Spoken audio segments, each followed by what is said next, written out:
Hello, everybody, and welcome to episode 87 of the Ask Historians podcast. I'm your host today, Brian Watson, and I'm happy to be bringing you an absolutely fascinating look at the meta of history. That is a conversation on historiography and historical thinking. This is an episode that will be really focused on the nuts and bolts of doing history as a practice and how historians think and the places that they come from. You can kind of consider this as a grad school level theory crash course in a sense. This episode will focus mostly on how historians think and then various historical theories. Very shortly afterwards, I'll be releasing a bonus episode that will be a longer, in-depth conversation of where history stands today and the postmodern struggle that historians face. It's more of a casual conversation between the guest today, Doug, and myself. So I hope you find both this discussion of where we are and how we got here of historiography and the bonus episode of a kind of debate between Doug and I about whether or not postmodernism is useful and whether or not we should move beyond postmodernism to a different form of history. Well, sit back and enjoy another episode of the Ask Historians podcast. Welcome to the Ask Historians podcast. Welcome to the Ask Historians podcast. Today I'm here with Doug Priest, flared as 10-Minute History on Reddit. Doug has a doctorate in Russian and Soviet history, and he currently works as a managing editor. He's also moderator at AskHistorians and Flair is an expert in the Soviet Union. Today he's joining me, however, to talk about historical thinking and historiography. Thanks for joining me today. Thanks for having me. So let's start with your flair. What got you interested in the Soviet Union? Well, it was my sophomore year as an undergraduate. I took a course on the Soviet Union, a general survey course, with a professor named Meredith Roman. At the time, I was at the State University of New York at Brockport, and I have to credit her with really getting me into the topic in a way that was more than just kind of general interest. I obviously had some interest in it to take the class, but the way she taught that class got me really interested in the way revolutionary ideas actually played out in practice. So you took that idea of revolutionary ideas and you put it into your doctorate? What did you focus your doctorate on? So I did my doctorate at Michigan State University, and my dissertation topic was on the Bolshoi Ballet after the revolution, so 1917 to 1934, and I was interested in the way the revolution and the radical ideas of the Bolsheviks interacted with a very traditional conservative art form like ballet. So that's really fascinating, actually. So that you had to play with sort of, I guess, a lot of theory and a lot of history and combining it with like the sources and the actual theory behind the revolution together, right? Right. I spent a lot of time in the dissertation talking about revolutionary ideology, but then also talking about dance theory, movement theory, the ways in which ideas were embodied by dancers, and the gulf between the way those ideas were embodied in movement and the way they were expressed in writing, especially, is something that came up in the dissertation pretty frequently. So I had a lot of history theory that played into that, and I'm sure we'll get into that, but also in my dissertation, I had to have a solid grounding in dance theory and movement theory. Yeah, that definitely brings us to the topic of today's show, which we've decided to talk about, is about historical thinking. So let's talk about that. How did you get interested in historiography, and what exactly is historical thinking? So as an undergraduate, I had the sort of, I guess, odd experience of not really being exposed fully to historiography and historical theory. I think that's probably the case for many history undergraduates. You don't spend a lot of time talking about it in your classes. When I did my master's, which I did before my PhD, I had a class that very first semester that was just called something like historiography. And I found that it was probably the favorite class that I'd ever had studying history, because it was all about different ways to approach the topics, setting those down in kind of methodologically sound ways, asking questions like, how do I really know what I know about the past? And I think even more importantly, ultimately as a historian, asking, what does all this mean to me as a historian? What did it mean to the people who are experiencing it? And I think that's where historical thinking really helps you. Do you want to go further into that idea and talk about why why that class in particular interested in you, and what made you so interested in historiography and theory? Yeah, so I think historiography is really interesting because it has lots of elements of philosophy in it, which is something that interests me.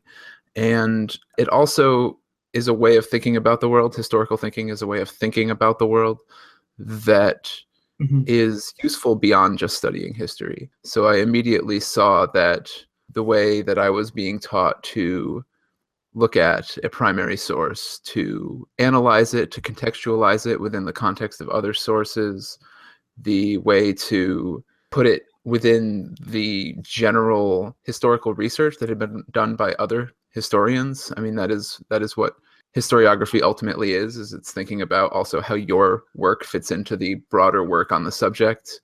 Seeing myself as a part of that process of creating historical knowledge and participating in that scholarly discussion was something that really fascinated me. So thinking about the different ways I could be situated in that discussion myself was a big motivating factor for why historiography was a topic that I got really interested in. And I realize that's not the case for every historian. I know very many of my colleagues who find historiography and theory to be somewhat of a boring aspect of their work, and they just really like to do the primary research and work on that kind of stuff. And they don't like to get bogged down in theory as much, but I actually really do like to get bogged down in theory. When you were doing that, did you ever sort of struggle, I guess, bringing your own work and putting it within the context of all the other work going on a certain topic? Did you have to struggle with, I guess the term is imposter syndrome? I think so. I think probably everybody does to some extent.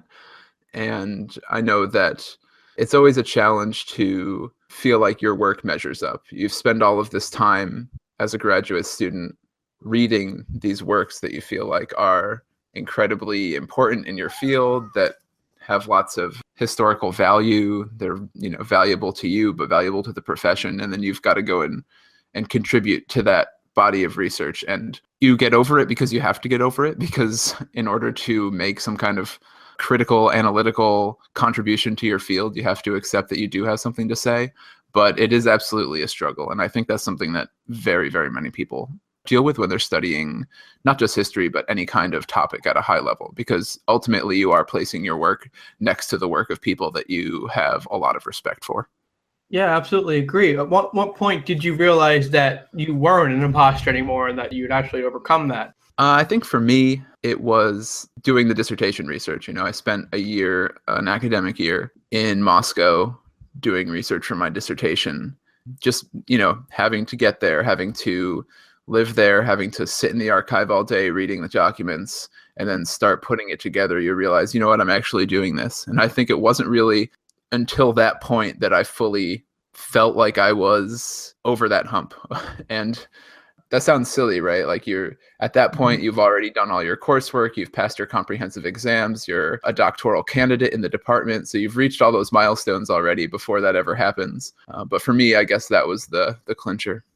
So to bring us back to historical thinking, we kind of talked about how you understand context. What about how do you go down further, deeper into that context? How do you understand the stuff that's underneath it and explain the complexity of it? Yeah, so I think complexity is a really important topic here in historical thinking. And it's one that distinguishes historical thinking in some respect from, I guess, what I'll call like scientific thinking. And I say that immediately with the caveat that I think there is a very strong connection between the disciplines. I don't think there's some hard line between STEM and the humanities. I think that the shared desire to have a worldview that is based on evidence and that is analyzed from a sort of rational perspective is something that people do kind of regardless of their field. So I think biologists do it, and scientists do it, and mathematicians do it, and historians do it. And the distinguishing factor, though, is that historians very much reject, or at least push back against, the idea of reducibility. So whereas someone who's studying physics might be looking further and further for the sort of single underlying unifying cause of something. Historians are always looking for causes. They're looking for the different things that impacted a particular situation. They're looking at the ways things that maybe seem disparate influenced one another. And so you're always thinking about the complex interactions of people and events and of ideas and cultures and politics and societies and so forth, right? And so all of those together form the complexity of history. And it's not so much about finding out which one of those things was sort of, quote, the real cause, but rather figuring out how all of those puzzle pieces fit together. And that's why also there's really no one authoritative book on any given topic. I think there are sort of, maybe you could say, the best book on any given topic, but you really need to read broadly to appreciate the complexity of any given historical topic. So you might say the historians, in a sense, are embracing multiple universe theory, and they're trying to understand that the situation can be incredibly complex. I think in terms of understanding the different perspectives, that could be true. I think it's important to emphasize throughout our discussion that history is always going to be based in evidence, and that evidence are the documents that we have, the artifacts that we have, the interviews that we have, art, all kinds of things contribute to the evidence of history. And ultimately, everything that we say about history has to be bounced off of that evidence that we have. But we also have to understand that one of the parts of history is all of the different experiences of the people who were living in history. And if we only look at, say, financial records that we have in an archive, those might tell us something very concrete about the way society or the economy was structured, but they don't necessarily tell us a lot about the way people experienced it. And a lot of the complexity comes from introducing that element to history as well. Can you go into that a little bit more about how people experience things and how we can see that reflected in history, or how we have to bring that to history? Ultimately, I think cultural history, this is probably something we'll get into more later, but I'll use the term here, is designed to do. It's really about meaning, and that can be accessed through a very large number of different kinds of things. The best case scenario is you have someone telling you, either in a letter or a diary, or maybe they've written something down, they've left some kind of document, as it were, that we can look at and say, this seems to be what this person felt about the situation. This is how they saw it. But there's other ways too. And sometimes we can't talk about it on the individual level, but we can kind of take a body of evidence and start to deal with it as a whole. And we can say, well, maybe it's hard to tell exactly how person X or person Y felt, but we have a number of perspectives. We have this art they created. We have these political policies that they decided on. And by sort of triangulating a number of different points of contact, you can begin to talk about the way people saw things in a broader perspective than an individual perspective. So both of those things are important. And in any given case, you might have to be creative in the way that you're looking at documents and looking at that complexity that we just talked about to figure out how it all fit together. So what you're doing in describing all of this is essentially the craft of history. It's essentially what historians think when they do the things that they do when they write history. I think so. I know that there, for a long time, throughout the 20th century especially, were a lot of historians who felt very strongly that there was kind of a single underlying explanation. So there was just, let's say, economic or material motivations underlying everything, that culture, politics, whatever, all emerged from that in some way. That's kind of a rough, dirty example, but my experience in the field is that less and less that's true, and that people are more interested in the different ways. So you have to really be schooled in a variety of ways of approaching subjects to do history, like you were saying. rather than trying to figure out how whatever it is that you're looking at fits within the narrative that you already have kind of decided is the right one. So every time a historian returns to the evidence, so to speak, every time they look at a source that might have been covered before, they're coming at it from a new perspective. It's almost like a conversation between the past and the present. Yeah, that's exactly right. That's a phrase, a paraphrasing of E.H. Carr, who once said that's what history is. History is ultimately a conversation between the past and the present. And what he meant by that is that we can never be done with history. There'll never be a moment when we have finished the field, where we've found that one thing where like now we just have nothing left to do. We've got the narrative down, we've got it all, or even that, well, we've done as best we can. Maybe you say, well, some of history is inaccessible to us because we just don't have the documents, but we've done everything that we can do. And that's also not the case, because there's always going to be new perspectives that historians are bringing to the evidence. Now, that might sound, I think, somewhat like you can never really say anything, or that whatever you say is just going to be overridden by someone in the future or something like that.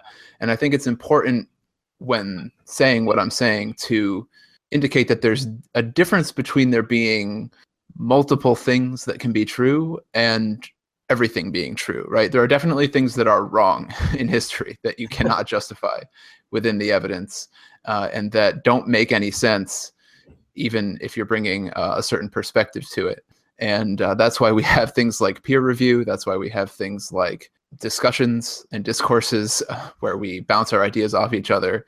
And again, as I said earlier, this is why you can never really rely on a single study to be the definitive study. You've got to be willing to engage in that discussion, to be willing to revise your opinion in the light of new evidence, in the light of new takes on that evidence, and so forth. So I do want to put that out there early on so that we don't get lost in the mire of subjectivity, because that's not really what this is about. What you're saying is essentially when somebody asks a question on Ask Historians, like, was the Holocaust caused because Hitler got rejected from art school? They're proving your point.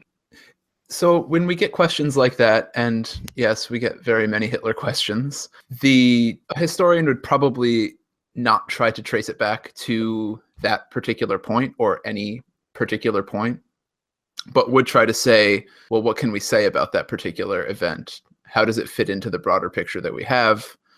And in that sense, you go from being concerned about looking for an answer to entertaining a spectrum of possibilities and reasons. And so Hitler's art school rejection, in my perspective on history, goes from being a possible cause to being one of the things that contributed to. And you can put relative weight on those things if you want to. I'm not a historian, the Second World War and Hitler in particular, so that's not my area of expertise, so I won't make that call myself. But what I will say is it's better to err on the side of giving some credence and some willingness to entertain multiple perspectives instead of searching for just that one. That historical thinking, in a sense, is a general way of thinking. It's not just a way of thinking about the past. Right, exactly. And, there's a number of people who have done work on this kind of thing. There's a book that has gotten passed around quite a bit by a scholar by the name of Sam Weinberg. And he wrote a book called Historical Thinking, appropriately named for this particular podcast. And what's interesting about that is that he calls historical thinking an unnatural act. So it's something that you have to be trained to do. It's not necessarily the default way of thinking about the world. It's not something that necessarily comes easy to people. And that's an important point, that ways of thinking aren't just kind of interchangeable and you can just start thinking that way right away. It does take a lot of time and effort, and training your brain to think certain ways is hard. It's a skill, and anyone who is trained in any kind of thinking, scientific or whatever, I think will recognize that. That's something that maybe we don't recognize enough in our sort of general thoughts about thinking in general, not just historical thinking, but thinking, because, we spend all day thinking. And we kind of think this is just what it is to think. It's kind of just a natural state for humans to be thinking all the time. But you actually can change the way that you do it. And it takes a lot of time and a lot of effort. And part of what training is. It's one of the reasons why going through graduate school is really important, because you can spend 6-7 years engaging in that. And you're not just gathering more and more information in 6 or 7 years. You're really engaging in a way of thinking. Okay, so say you've done this graduate school analysis, learning, decided your topic, got your primaries and secondary sources in front of you, and you're ready to make a claim about history. So what do you do next? Let me answer that question as if I were kind of like writing about it. I think that's one of the things, is that historians are like used to writing. They're used to putting things down in that form. And that's kind of how I immediately went to organizing my thoughts as you were asking that question.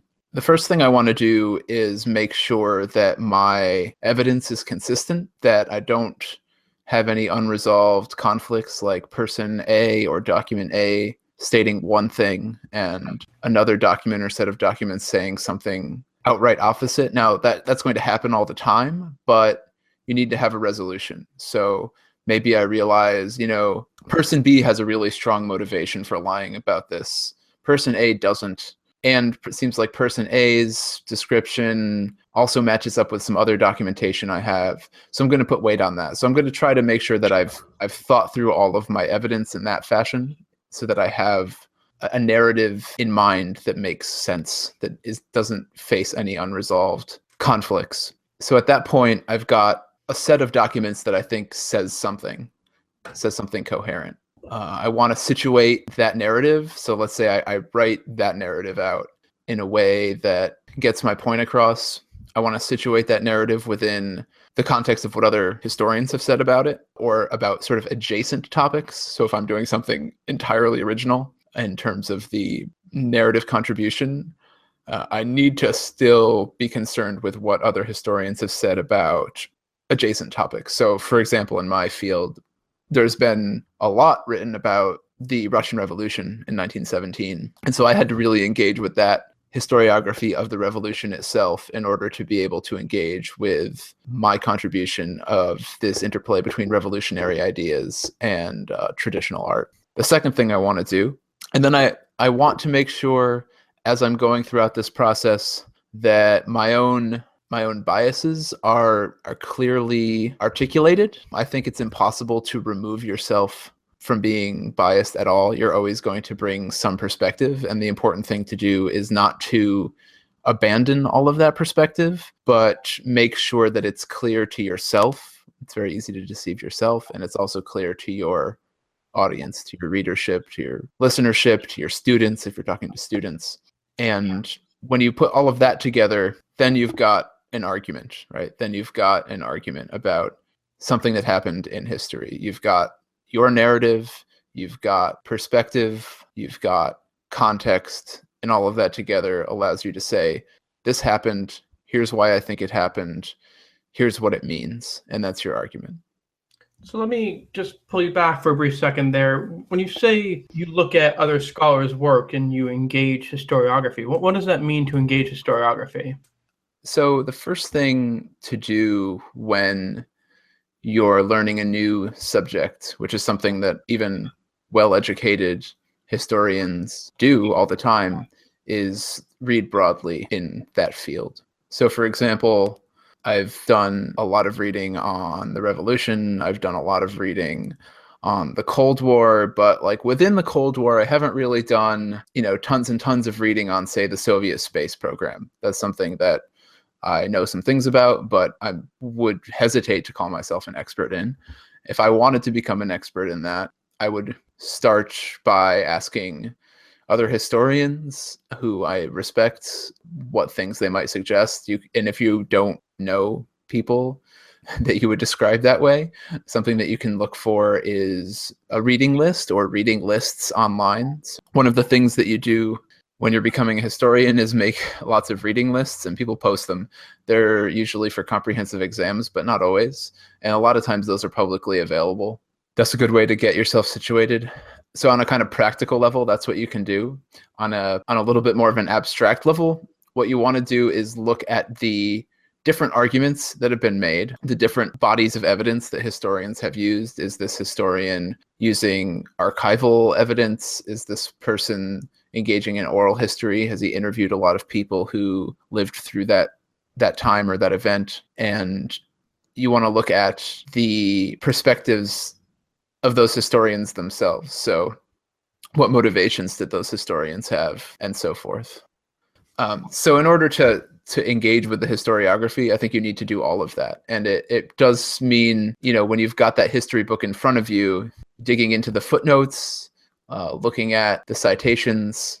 A lot of this kind of practice of historiography happens in footnotes. So if you're reading a history book, sometimes you'll come across rather lengthy discussions of historiography that happens like entirely in the footnotes and stuff like that. So just as a piece of practical advice to someone who's listening to this podcast, don't just skim over those if you're really interested in the topic. Yeah, so I was going to say, if you were giving advice to a newly formed graduate student or someone who just wanted to do this on their amateur level, your advice to them is essentially to both A, read the classics of the field, B, look at the footnotes and the reading list and try to trace how the field developed. Yeah, so any field is going to have kind of its own history, the history of the history, as it were. And understanding that is important. You also want to have a firm grasp of where historians that are working alongside you sit. So it's possible to have a really great understanding of like what was going on in the 60s, 70s, 80s, because you've got all those books in the library and they're easy to, sit down and just crank through 50 of them over the course of a month or whatever. But it's also worth reaching out to other people in the field and making sure you're up to date on more recent work, which usually is in journals, not necessarily books, because many historians will publish their work in journals before sort of sculpting it and expanding upon it at the book level. So journal articles are a way to make sure that you're up to date on more recent developments in the field.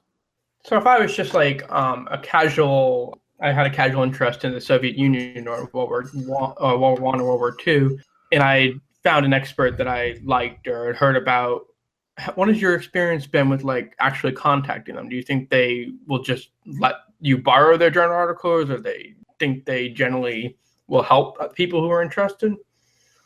It's going to vary widely, to be perfectly honest. There's some people who just will never respond, but there are absolutely people who will respond. Another good place to go is to local libraries. Even if you don't have like a university near you that has a library that is going to have access to all the stuff I'm talking about, local libraries are often parts of pretty extensive networks, and the people there will help you. This does mean doing more than Googling it, though, right? You do actually have to go to a place and talk to a person, as inconvenient as that is in 2017. There is real value to that. And there's also real value, while we're on that topic, to perusing the section of the library that interests you. So not just looking at it in the catalog or online, where you've got all the books you've searched by keyword and it spits back a list of 200 books or whatever, and you scroll through it and you find a few that look kind of right. There's some value to just saying, okay, it looks like all of the books I'm interested are sort of in this area. Let me just kind of spend some time looking at the shelves, because you will come across things that you didn't find in the search, and there's really no way to access that stuff aside from stumbling upon it. And that sounds, again, pretty lame for 2017, but I think is still true, that there's good work that is not necessarily going to come up in the top of your search results. And I think I will just say, in my experience, emailing people, I mean, at the very worst, you spent 5 minutes emailing somebody and you don't get a response, but maybe they do respond to you and you have a long-term correspondence going on. Yeah, and a lot of people will forward you to somebody else, like, oh, hey, you're interested in this topic. My colleague actually does work on that too, and I've gotten those kind of things. So I think we've given people a general idea of what to do in engaging historiography and what to do in the actual research aspects of it. But I think there's two parts of the job of a historian. I think you have the research and you have the argument. So how do you go about formulating an argument? Right. So I think this is a really important point, and I'm glad you brought it up. I think of historians having those two jobs, and I like the analogy that a professor that I taught alongside as a teaching assistant some number of years ago actually put it this way. He said, historians are both the detectives and the lawyers, right? So we have to go out there and find the evidence, but then we've also got to make the case. This is something that is reflected somewhat ironically in TV shows. So if you look at a show like Law and Order, that whole process is there, right? They go out, they interview people, they do police things, they do detective things, and then they hand that evidence over. And then the second half of the show is actually in the courtroom, and they're using all this to say something. That's what the historian's doing. But a lot of the more popular shows now, I think, de-emphasize that second part. The whole episode is about searching for that one piece of evidence that's going to definitively prove the thing that we want to prove. And that's a really enticing way of thinking because it feels right. It feels like the way we think, right? Because when we're thinking about anything in our own lives, not history necessarily, we usually have a tipping point where our minds are changed, and it feels like that's the thing. That was the thing that did it. But it was really all the things up until that point that did it. It can be tempting to forget about the whole body of evidence there. So you've got the collection and you've got the argument, and the argument goes beyond just here's what happened. It goes from the what of history to the so what of history. Why is this important? Why does it matter? Why does it matter to me? Why does it matter to the people who lived through it? What does it say about our broader understanding of the topic? So let's use a concrete example. Let's say I'm teaching a survey European history, and I'm talking about the French Revolution. The French Revolution is a topic that has a near limitless supply of books to read about it. And all of them make subtly different arguments about why the French Revolution mattered or didn't matter, what it means. There's also lots of engagement with whether or not it was a good thing, which is something that I think sometimes historians are timid about doing, which is okay. There should be some timidity there, but it is part of the field, right? There's implicitly some kind of judgment that's going on about what's happened. And we can see that pretty clearly in the extremes, right? So when we're talking about the Holocaust, no one has any problem when historians just say this was the worst thing that's ever happened. There's no pushback there. But if we talk about something that's more middle of the road or more controversial or seemingly innocuous, then those value judgments start to feel different. They feel qualitatively different to the people who are hearing them. But the same underlying principles are present to the historian. I think I'll get probably some pushback there, which is a good thing. But that's also part of your argument about, what should we think about this? Why does it matter? So you say that historians, in a sense, shouldn't be afraid to engage those moral arguments, maybe even at the risk of letting their moral opinion override the evidence, or is that the greatest risk we face? I mean, I think, as I said earlier, at base, everything that the historian is doing has to be based in the evidence. It has to be bounced off the evidence. If something you're saying at any point in time no longer seems justified based on the evidence that you've encountered or that you've presented, more importantly, to your reader or to your audience, then the claim is unjustified. That's exactly the point at which it becomes unjustified, is where you can no longer point to a thing and say, here's why I'm thinking this. So a historian is, I guess, even in one sense, finding dead bodies on the street in the sense of dead documents, and they're taking these documents and they're weaving them into their own argument. For example, a warrant for arrest in the French Revolution or even in the Soviet Union might become evidence that is linked into the larger case of why the revolution happened.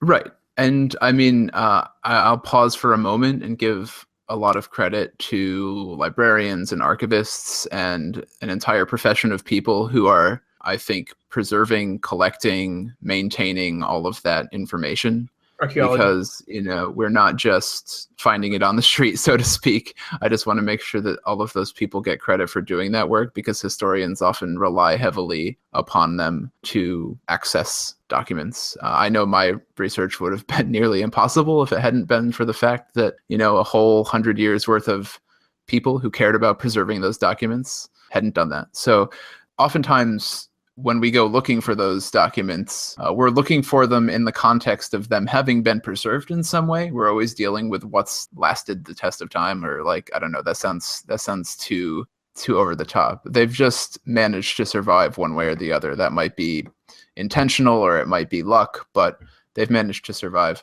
And that's what we're dealing with, right? We're always dealing with an incomplete set of documentation. I'm not exactly sure what a complete set of documentation would look like. I don't think there could even be such a thing, but we're certainly not dealing with it. I think I'll just take a moment to maybe pull it slightly off topic, but what is the problem that historians face now when there's such a massive, overwhelming pile of evidence now that we live in the information age and almost everything is recorded? Yeah, so this is a really interesting topic, one that I think scholars have only just begun to really seriously grapple with. On Ask Historians, we have this 20-year rule where we don't allow questions on topics from the last 20 years, and there's varying ranges that historians say are kind of like appropriate for historical study. It could be 20 years. I've heard as high as like 75 years. I don't think putting an exact number on it is necessary for the sake of the historical profession. I think for the sake of a discussion board, you have to have some arbitrary boundary, and that we've chosen a perfectly reasonable one. But the point is, as a profession, historians haven't had to practically answer that question enough yet. There's been some discussion about it in the community. There's been a few attempts at thinking about really large data sets. There's a field that is sometimes called digital humanities that often deals with visualizing large sets of data, trying to make sense of large sets of data. And that's something that we don't know how to do really well yet in a way that is historically satisfying. We can have really huge databases. As a species, we're really good at that right now, but we're not really great about deciding what they mean and why we should care about what's in them. And those are questions that I think are really fascinating. I think that we don't know the answer to yet. Okay, so I'm going to pull it slightly back to our discussion now. What is the difference between, I guess, a quote-unquote serious historian and a popular historian? There's obviously a status difference, but is one good and the other one trash? I don't think so. I think the difference on a practical level, so there's a publishing difference, there's a standard of publication difference.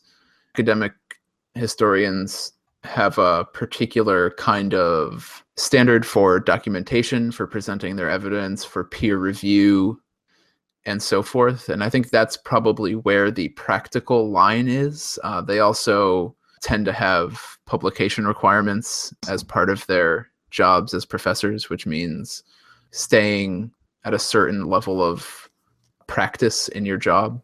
And in the field of popular history, there can be work that is absolutely equally good, but because of the fact that the publishing industry is interested in a lot of things besides historical quality, writ large, you don't necessarily have that same level of peer review. You don't necessarily have the same level of sort of baseline trust that you could get out of a book that was published by an academic press. And so that's like a really broad statement to make. Obviously, not everything that's published by an academic press is good, and not everything that is published by a trade press is worse than that. There's just, innumerable cases where that's exactly the opposite, but it is one of the practical reasons why there is a gulf. And I think engaging with a lot of the questions that we've talked about tends to be another thing that separates those two kinds of work. Do you think a historian should limit themselves to one or the other? Like, if you're a popular historian, should you just read accessible work? or if you're a serious historian, you shouldn't read popular history because it doesn't do things right? I don't think so. I think you should be up to date on all of the work that's in your field. And good popular history does pretty easily get incorporated into the academy, I think.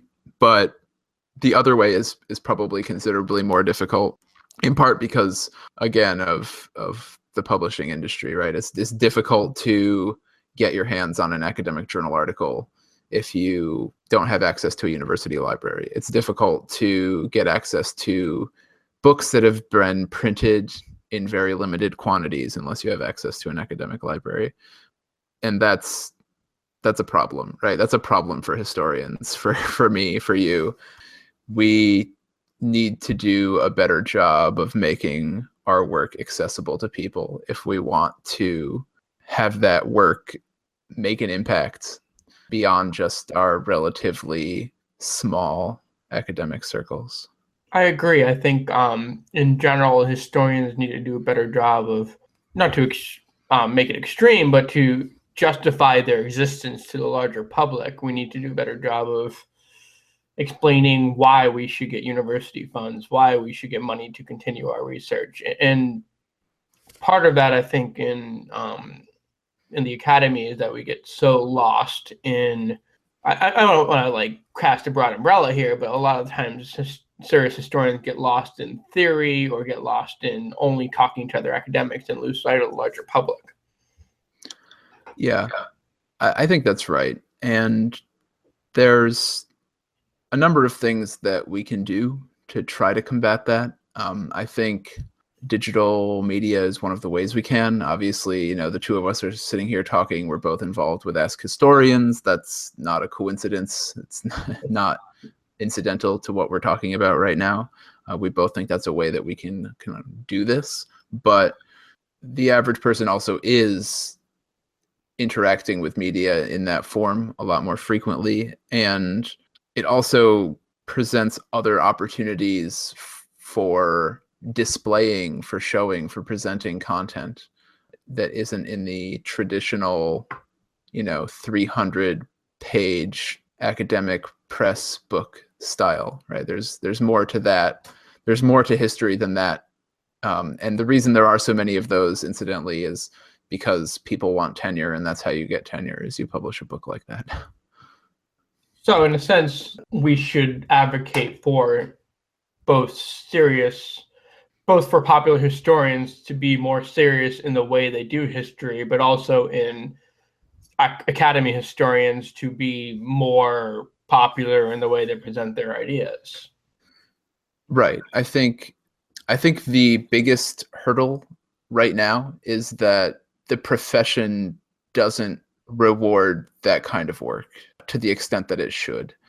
And I understand why it doesn't. I mean, there are reasons for why, history departments, and it's not just history, by the way, it's departments all over university campuses, have particular requirements and particular desires. Funding, grants, prestige, all of these things are important in that setting, and not wrongly so. So we have it's not just a ideological distinction here that if we can just convince enough people, enough historians that they need to do this, that they'll start doing it. But there are institutional barriers as well, and that's going to be a longer journey to break down, I think. Okay, so let's try to move towards the I guess the second part of our conversation here. Do you think you can give me a brief sort of dash to the woods rundown of the history of history, say from the time of the ancient Greeks up until the time people began thinking about history and how to do it, quote unquote, right? I could do that. Yeah. So that's going to be hard to do in a dash through the woods fashion, but I think we can do it. And I think historians, they trace their roots back that far. That's why you've chosen it as a starting point. Let me start with this, which is that, now I think we make very clear distinctions between things that we feel like we have good historical evidence for, quote unquote, and things that are sort of in the realm of mythology that are not historical anymore. There's some barrier there that we feel like we have a good sense of, and that this is not necessarily the way that people have always interacted with the past, with this clear distinction. I think to jump quite far, we might jump around a little bit here, ahead, that way of thinking that I just described, that more, quote, contemporary or modern way of thinking can be traced probably maybe 200 years back, maybe 250 years back. That's a relatively recent development in the grand scheme of human history.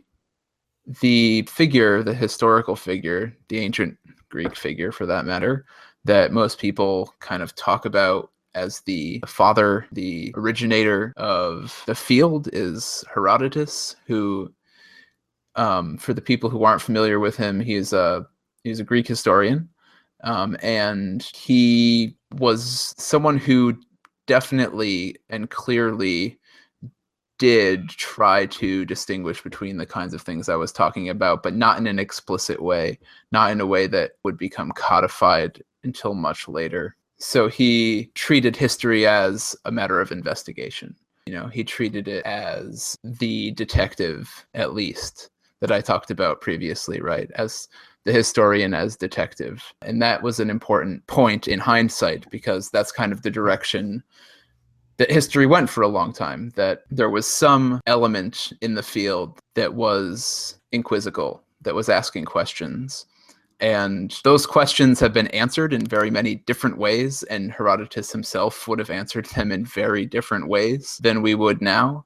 But that basis of questions as the basis of the field, I think, can be thought of as having had a lot of influence from that early period. That would have been maybe, let's see how good my memory is, 400 BC, 450 BC, something like that. So that's kind of the starting place, and I'm going to get a lot of flack from everybody for jumping really far ahead, but I'm a modern historian and I like to jump really far ahead. But insofar as we're discussing the way historians think now, winding our way all the way through the woods would take a really long time. And the destination is what we're kind of explicitly going for anyway. I mentioned this already, probably a couple of 100 years ago. You've got historians like Ranke who start talking about this formalized field. This is, of course, all Western tradition. I'm woefully inadequate when it comes to Eastern historical traditions. So Leopold von Ranke, that's the German historian who lived 1795 to 1886. Right. And a lot of modern historical thinking in the field, I think, gets traced back to him. And it's not just him. There's a school of historians from that era whose work really influenced the way modern historians work. And frankly, he's not a figure that I think historians dwell on in their history in their historiography classes. We talked about that previously, but nonetheless, to the extent that we do think about these things, he's an important figure. I think you have at that point a very positivist, very progressive notion of history forming, and we've seen pushback since then. Those things treated history a little bit like a reducible field, looking for an answer to historical development, right? So if history is, at least in substantial part, the study of change over time as it pertains to humans, then historians dating from that era and probably well into the 20th century really were interested in finding out what that at-base engine that drove historical change really was. So Ranke was very interested. I think he said something to the extent of there is a one history, like you were describing earlier on. There is a one thing, and we can figure it out through using academic and rigorous inspections of the past. Right. And that's the methods that start to get laid down at that point are still very similar to the methods that historians rely on today, caring a lot about documentation, about being able to clearly trace evidence, that kind of thing. But the baseline assumption that came with it about that one history thing, I think, has shifted radically, probably in the last 50 to 60 years, actually. I think it was Hayden White, maybe, in Meta History, who said that history is essentially stuck at the time of Von Ranke, that historians never had their romantic period, never had their modern period, never had their postmodern period in the way that I guess literature did. Is there truth to that? So I don't think that that's true. I think that, again, methodologically, we keep a lot of the assumptions that came from that time period, and the reason is because they seem to actually produce results that make sense to us using evidence based in documentation, based in historical accounts, based in art and interviews, and all of the things that historians use as evidence in their work, actually does seem to give us a broader, more complete and satisfying picture of what happened in the past and how those things changed over time. But we have seen considerable evolution in the field as it pertains to what those things mean. And when we get into things like more recent theories, which maybe we'll get to a little bit later on, that's when the shift starts to occur. So if I can just skip ahead for a second, maybe we'll come back to it later. Sure. When we start to see theories of history are often called cultural history. That's when we start to see a version of history as a field and as a profession that very clearly and explicitly departs from the idea of a one history. And that's in a very complete sense, right? So whereas a Marxist historian might say that historical materialism is the best way to understand history, and that we can understand the change in history as a resolving of material contradictions, and we'll talk more about that later if we want to. They might recognize perfectly well that there are layers on top of that that are important or relevant and meaningful, but they would say, if they were a real diehard practicing historian of that variety, that underlying all of the other parts was that material bit. And I think later on we start to see historians in, say, the second half of the 20th century say, maybe even searching for that one underlying motivator of history, one underlying engine of history, is actually the wrong thing to be doing. So I think we do see, in some respects, a bit of a difference, whether it maps on to that progression, romanticism, and all of that you gave earlier. I don't think it probably maps on quite perfectly, but in principle, there have been substantial changes. So yeah, let's talk about theory. What exactly is historical theory? So historical theory is, at base, a look into the different things that cause change over time. And there are very many theories that exist within the historical profession to help explain change over time. I mentioned a minute ago historical materialism, for example, but using that as my example, I explained how that was, according to historical materialists, the engine that drove history. So, concrete example, you have a factory, you have workers, you have people that own the factory, they have different material interests, and in the resolving of those material interests, history is somehow moved forward. And this is how Marx got to his version of history that went from feudalism to capitalism to socialism to communism, which I think is not something that makes a lot of sense to me as a historian, but I see how he got there, right? I see what his idea was. And the interesting part, and this is something that I've explained in a post on Ask Historians probably not too long ago, a couple months, is that engine can actually still be a useful tool to historians for understanding change over time, right? Material conflict, Marx called them contradictions. In the resolution of those contradictions, things change. And that is true. I think that is true, but it's not the only way things change. And that's where it gets interesting, right? It's about the interplay between the things that motivate change in history, that theory becomes a very interesting way of engaging with the past. I like to use the term the historian's toolbox to talk about historical theories, because if it is so that no single theory is kind of the theory, right?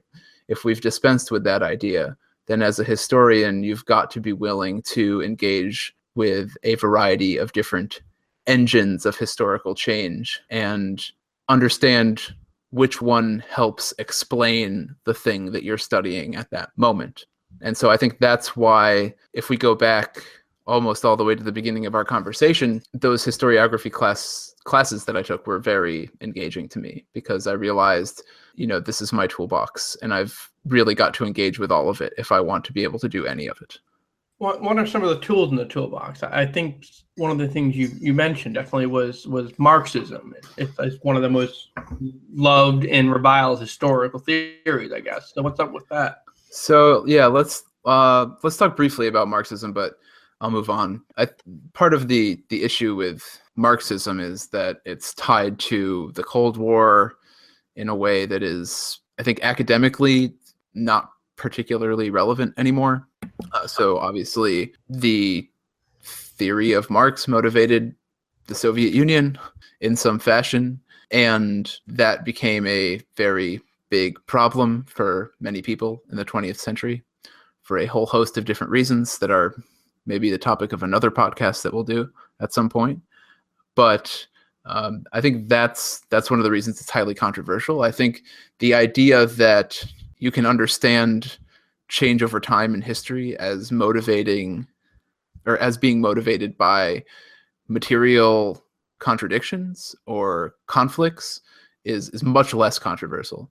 I think that's much less controversial even among people who are highly conservative, anti-communist kinds of people. So I just don't think that part of it is especially controversial anymore. And that's kind of the interesting part, right? Is that the politics that were associated with that way of looking at the world turned out to be pretty destructive insofar as the practice of the Soviet Union was concerned, but can still be a useful tool.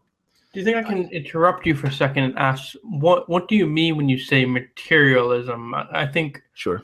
To a lot of people, it might mean material, but a lot of people outside the academy wouldn't even know what materialism as a whole is. So historical materialism focuses on, especially but not only, economic, real world, physical life, right? So materialism in philosophy says, there's only the material world. There's no other part of existence, right? And so a materialist version of history says those are the things that must matter most at some level. So that example I gave earlier about economic interest is one that comes up a lot in discussions of materialism. So this is distinguished from the kind of colloquial usage of the term materialism or materialist, which is like a person who, just wants to have as much stuff in their house as possible, like who just wants to spend all their money and buy lots of stuff and doesn't care about living a good life or whatever. This is not exactly that. This is a way of looking at the world which privileges the physical world. Okay, so Marx really focused on the material world. He focused much on like factories and workers and money and finances. So are there other ways of looking at history, or is like materialism and finances really the best way of doing that? So I think that it is a necessary tool to have in your toolbox, but again, not the only one. So I mentioned earlier cultural history, and that is a kind of history that focuses a lot on what things mean to people or what things meant to people in the past. And that is not clearly material in the same way. I'll short circuit a possible objection to this line of thought, which says something like, well, what people meant or what things meant to people was dependent on their brain, and their brain is a material thing, and therefore really it's all just historical materialism all the way down. Okay, that's fine, but that's not really what we're talking about. What we're talking about there is ideas and feelings, and even if those things have material sources, they aren't the kinds of things that materialists are talking about when they're talking about historical materialism. And so in that respect, I'll just put that aside. So cultural historians are particularly interested in understanding what people were motivated to do based on what things meant to them. And also discerning in the first place what things meant to people, because that is no small task in and of itself. So I think oftentimes cultural history gets thought of as the history of culture, and usually that means high culture. So the history of art, the history of theater, the history of classical music or other kinds of music. And those are all things that cultural historians might be concerned with. But if we take cultural history to be about a broader definition of culture that is based in all kinds of different ways that people expressed what things meant to them, then it broadens that field to include all manner of different, everyday objects, popular culture, literature, but also popular literature. It could be things that are in newspapers. It could be things that are on television. It could be things that are in highly regarded films or things that are in poorly regarded films. All of that kind of together matters, things that people wear, the way that people talk, all of those things. So it's a very different approach to understanding the way that history works, is that what people think things mean to them, or what things mean to people in another fashion, is one of the really critical motivating engines of history. So Marx and I guess Marxist historians were focused very much on the material, the number of factory workers and the amount of money that went into a factory. Whereas a cultural historian, which is, I guess, a later development or more recent development, they were focused more on what those factory workers were interested in, what they read, what they watched, what they listened to. Yeah, and so to narrow the gap even further, if we're going to use these factory workers as our historical figures here, the materialists would be interested in what they physically were doing, where they physically had to be, who owned the things that were being worked on. And of course, that ownership is built on a political system of one form or another that defended those property rights, those kinds of things. But a cultural historian could just as easily talk about labor, but they would probably take a lot of those same topics and ask, what did these people think about it? What did they create that expressed some kind of opinion about it? Meaning is not something that translates cleanly or clearly through time, and we can very easily wrongly assume the meaning of a particular experience. So imagine you today in 2017 are going to work in a factory, and you're going to work 16 hours a day, and you're going to do that at a factory that somebody else owns, and you're going to get paid very little. And if you ever miss a day, you'll be immediately fired. And that's basically your life. Now, that would mean something to you, but it wouldn't necessarily mean something exactly the same to somebody living in the 1860s. And that's what the cultural historian is interested in. So the cultural historian, I guess a material historian would be interested in like the factory as an object and things working in it, where the cultural historian would be interested in like where we get the idea of factory and where we get the idea of like grim sweatshops of the Victorian era, for example. Right. Well, that's a good example, actually, because that's a version of that factory that is very like presently constructed, right? The grim, terrible conditions. Now, it turns out that there were voices that were saying similar things about grim conditions working in the factories, right? These kinds of things didn't come from nowhere, but we need to be careful that we're not using our preconceived notions or our perspectives uncritically in analyzing those things. So this is again where you've got to be really disciplined about sticking to your sources and using your historical evidence on which to build your argument, because there are actually sources that say things that are sort of somewhat adjacent to what you've described there. but we want to make sure that that's what we're using as the basis for our description, rather than our perception or what those things would have meant to us if we were in those conditions. So that's something that cultural historians have to be particularly careful about when thinking about historical meaning, and not imposing their own meaning onto the past. That's not something that you can do. There's no trick. There's no, here's the one thing you have to do and you won't make that mistake. It's just something that you have to be constantly vigilant about. And just one more thing on that topic. It's not that historical materialists would necessarily say that culture isn't important or that meaning isn't important.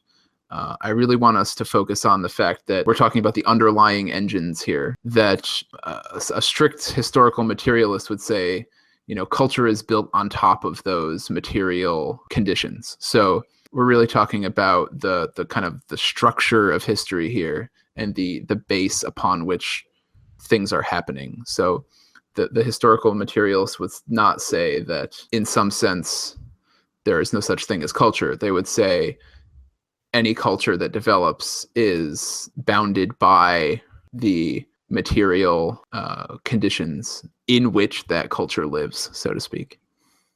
So I guess I wanted to expand our lens a little bit, because Sure. we talked about both material history and cultural history. If we just touch on those two things, you have those male factory workers going to work, and you have those male artists or male performers creating works of art. But I guess that ignores a significant part of a different form of history that's come recently, in gender history and in minority history, wouldn't it?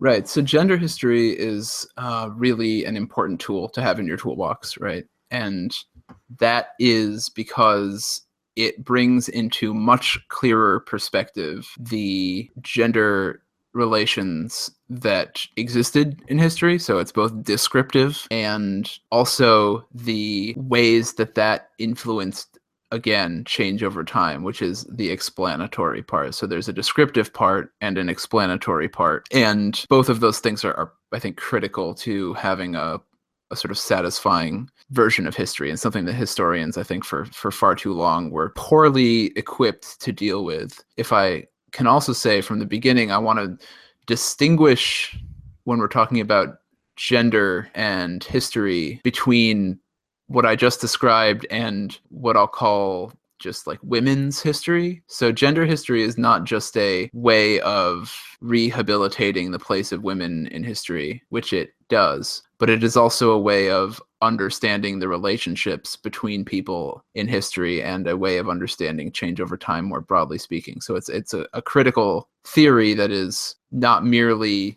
in existence just for the sake of highlighting women in history, which is a separate and important goal. But it's insofar as we're talking about theory, broadly speaking, that is at the forefront, at the beginning of a lot of those theories, those gender-based theories of history. But it turns out that they are, not bounded by that as a goal. It's substantially more robust or something like that. So try to bring us to some sort of a conclusion, what have you seen happen recently, say in the past 50 years or so? Where has history moved in the sense of theory? So I think a lot of what we've recently talked about in the last 10 minutes or so, an emphasis on cultural history, sophisticated understandings of gender in history, those are certainly within that 50-year time frame, I would say, more or less, at least in their present forms. Mm-hmm. And, the elephant in the room is probably the specter that is haunting our conversation, postmodernism, right? Which is something that I think is not well understood, in part because it does a pretty poor job explaining itself, and that also has a really far-reaching impact beyond the field of history, right? History is one of its postmodernism in history is an offshoot of postmodernism generally. So we can't really talk about it in isolation. Can you explain postmodernism? Sure. Let me say at the onset that I'm going to do my conscious best to defend it at the onset here. I'll give sort of like my most positive version of it, and then we'll discuss it. But I think having that piece of context for the listeners will be important. Postmodernism at base is built on the idea that we have a very complex, practically infinitely complex sort of social structure that informs the way we see the world. And it is within that social structure that we interpret the things that happen to us. A phrase that is quite commonly used in discussions about postmodernism is the following: the social construction of reality. And I think that usually means to people like reality doesn't exist at all. And I think some people who would call themselves postmodernists really believe that. But I don't think that's really what this is about. I think a better version of that, which turns it just slightly, but I think hopefully brings into focus the value, is the following phrase. And I've heard this used by the philosopher Dan Dennett in the past. I think it's a really good phrase. And it just tweaks that classic phrase slightly. It's the construction of social reality. And so by that, I think we mean that we can recognize that we do live in a world that is highly bounded by our own experiences, by our own contexts, by what things mean to us due to the world that we live in, as opposed to, say, the world of 1910, as opposed to the world of 1500, as opposed to the world of 2000 BC. And that in some sense, those worlds of the past were quite different, not because Mount Everest wasn't Mount Everest in the past, right? The mountain was still there, but because the construction of what those things meant was quite radically and unintuitively different than what we would assume. And so I think that's the best version of postmodernism, is that idea that if we want to understand the past, we have to understand that the social realities were very, very different, and that it isn't a matter of looking at just the material things, as the materialists would have done, right? But that it's about understanding the constructed, and constructed sounds very intentional. These are not necessarily intentionally constructed things. They emerge from the sort of collective work of humanity, right? And that is, I think, the best version of that. So I can give a specific example if you want. Mm-hmm. This is a classic example that comes up pretty frequently, and I'll use it because I think it's a good example. And it's a post-traumatic stress disorder. Mm-hmm. So you could ask, did post-traumatic stress disorder exist in the past? And we'll say like before 25 years ago or 30 years ago, or whenever the medical community officially started using the term post-traumatic stress disorder. I'm not actually aware of the exact year. It's probably longer than that. That's the question. The question is, did post-traumatic stress disorder exist before the medical community started using the term? And one way of answering that question is, obviously it did, because the conditions which exist in the human brain have been very similar for a long time. And so it seems likely that the thing that we call post-traumatic stress disorder probably existed in the past. In World War I, in Greek warfare, in whatever. So that's one way of answering the question. Postmodernists would say, no, that can't be right. And they wouldn't say, I hope, that it's wrong because the term not being invented is the critical moment, but rather that the meaning, the full context of what we call post-traumatic stress disorder is actually not the medical definition. They would say, wait a second, hold on. If we're talking about post-traumatic stress disorder, then we're talking about a whole complex of things. We're talking about an injury. We're talking about how people respond to that person when they know that they have that injury. We're talking about the way the medical community would treat that injury. We're talking about the way that injury is portrayed in media. We're talking about a whole host of things. And it's really that whole big complex of ideas that is post-traumatic stress disorder. It's not just the injury itself. And so if we go back in time and we look at World War I, and they called it shell shock and they treated it differently and it meant different things, and they didn't really have a sophisticated way to treat it at all, and their commanding officers didn't know what to do with people who experienced this injury, then we can't say that those people really experienced post-traumatic stress disorder. They experienced something that was, in its totality, quite different. And I think that's a reasonable conclusion. All right, and I think that brings us towards a kind of general conclusion. There will be a bonus episode after this to release where we can talk a little bit more about postmodernism and its implications for the present moment. But it really, Doug, I think you really have given us a great summary of the tools in historian toolbox and like how they use them, how to think historically, and what other things we can do. Yeah, well, thanks for having me. We've talked for a while, but I think there's a lot more to say. I worry in some places that I might have left people with questions to ask, but if they do have questions, I do hope they ask them because I'll be looking for them. Yes, absolutely. Please come and join us on the follow-up thread on Ask Historians, and it'll be a pleasure to have all of you. And thank you very much for joining us again, Doug. Oh, you're welcome. My pleasure. You've been listening to the Ask Historians podcast. For more history like this, visit us at reddit.com/r/AskHistorians and ask over 100 historians and enthusiasts anything you wanted to know in history. Find us on Twitter as @AskHistorians and subscribe to the show on iTunes. Or visit askhistorians.libsyn.com. Thank you very much for listening, and join us next time on the Ask Historians podcast.